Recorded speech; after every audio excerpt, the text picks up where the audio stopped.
नमस्कार साथियों, आयुर्वेद से स्वास्थ्य के डेंटल ट्रीटमेंट सीरीज में एक बार फिर से आपका स्वागत है।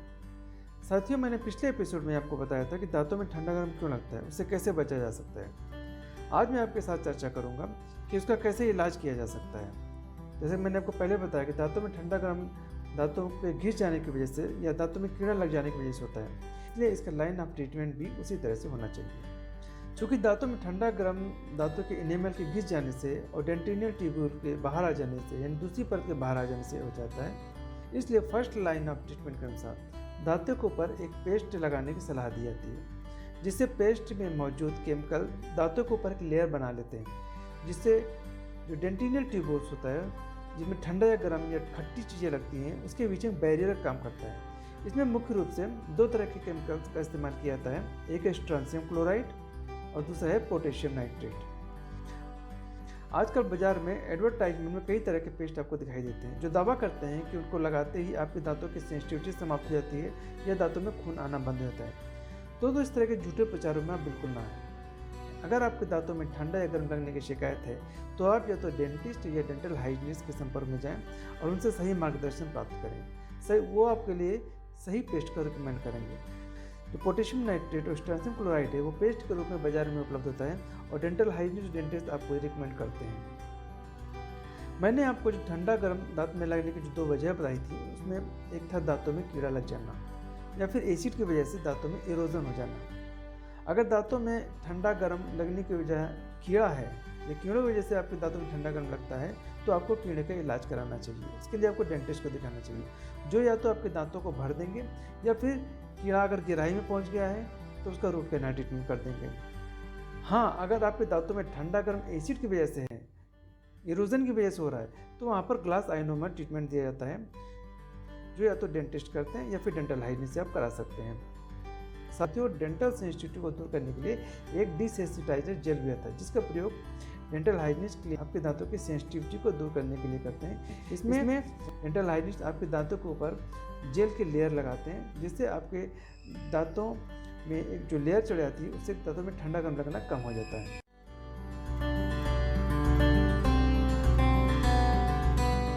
साथियों, दांतों की सेंसिटिविटी दूर करने के लिए आयुर्वेदिक तरीके क्या हैं? आयुर्वेद में डेंटल सेंसिटिविटी को दंत हर्ष कहा गया है।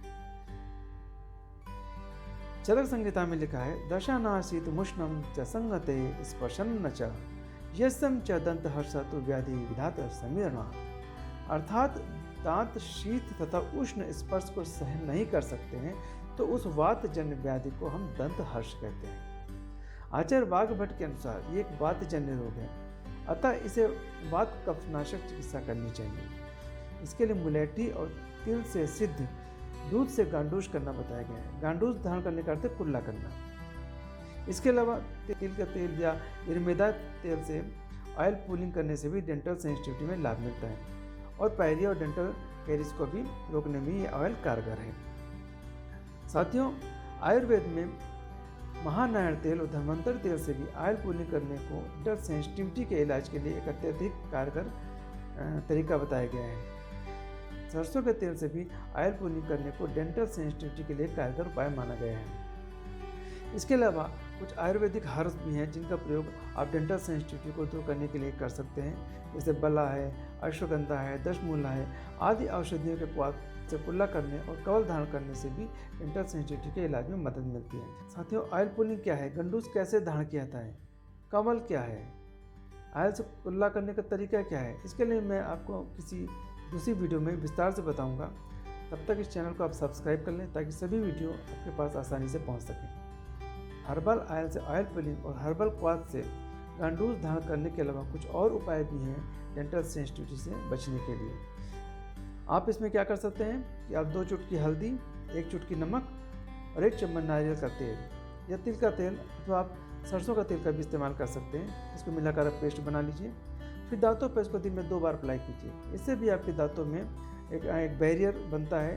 आप जो दांतों और जो आप खट्टी चीज़ खाते हो या मीठी चीज़ खाते हो या पानी पीते हो तो उसके बीच में बैरियर जो है आपके दांतों पे सेंसिटिविटी लगने से रोकता है, आपको सेंसिटिविटी नहीं महसूस होती है। सेंसिटिविटी के लिए शहद का भी इस्तेमाल किया जा सकता है। शहद एक बहुत ही शानदार एंटीबैक्टीरियल और एंटी इन्फ्लेमेटरी एजेंट होता है। इसमें हाइड्रोजन पेरोक्साइड नामक तत्व पाया जाता है जो कि सेंसिटिविटी को रोकने के लिए कारगर माना गया है। इसमें प्लाक को कंट्रोल करने के भी गुण पाए जाते हैं। और डेंटल सेंसिटिविटी के लिए आपको दालचीनी के साथ इसका इस्तेमाल करने से आपको बहुत फ़ायदा मिलता है।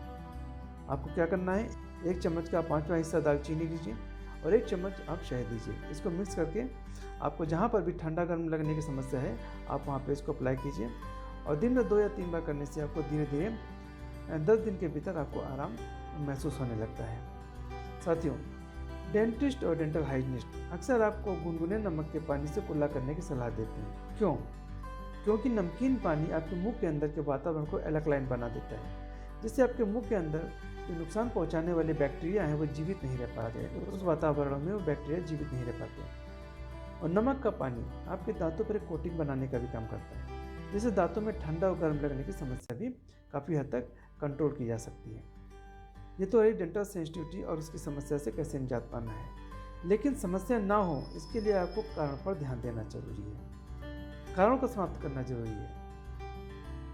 गुटखा, पान, तम्बाकू या बिल्कुल परहेज कीजिए, बिल्कुल नहीं खाना है आपने। ज़्यादा एसिडिक भोजन आपको नहीं करना है, ज़्यादा एसिडिक भोज्य पदार्थों से परहेज करना है।